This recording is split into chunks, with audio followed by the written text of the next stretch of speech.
तर ही आहे अमितची फॅमिली, म्हणजेच माझं सासर. खूप लोकांना मोठा गैरसमज असतो. आजकालच्या मुलींना सासरी एकत्र राहायला नाही आवडत. आता हे प्रत्येकच मुलीच्या बाबतीत असेलच असं नाहीये, कारण प्रत्येकाची सिच्युएशन वेगवेगळी असते आणि त्यामागची कारणंही वेगवेगळी असतात.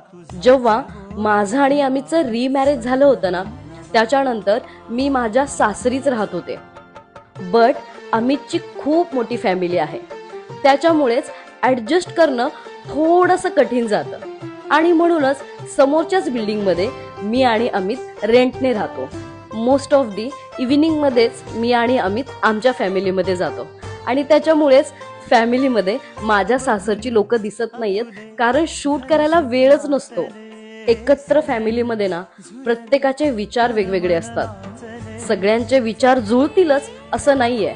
चढ उतार तर येतोच फॅमिलीमध्ये. अशा वेळेला काय करायचं, थोडासा स्पेस घ्यायचा आणि नंतर परत आपल्या फॅमिलीमध्ये जायचं. कधीच आपल्या फॅमिलीला एकटं नाही सोडायचं, असं मी आणि अमितने एकमेकांना अगदी समजावून सांगितलंय आणि तेच आम्ही फॉलो करतो. मग काय वाटतंय तुम्हाला? मे बी याच्यावर तुमचे विचार वेगळे असूही शकतील. नक्कीच मला कॉमेंट्स मध्ये सांगा. So thank you. बाय.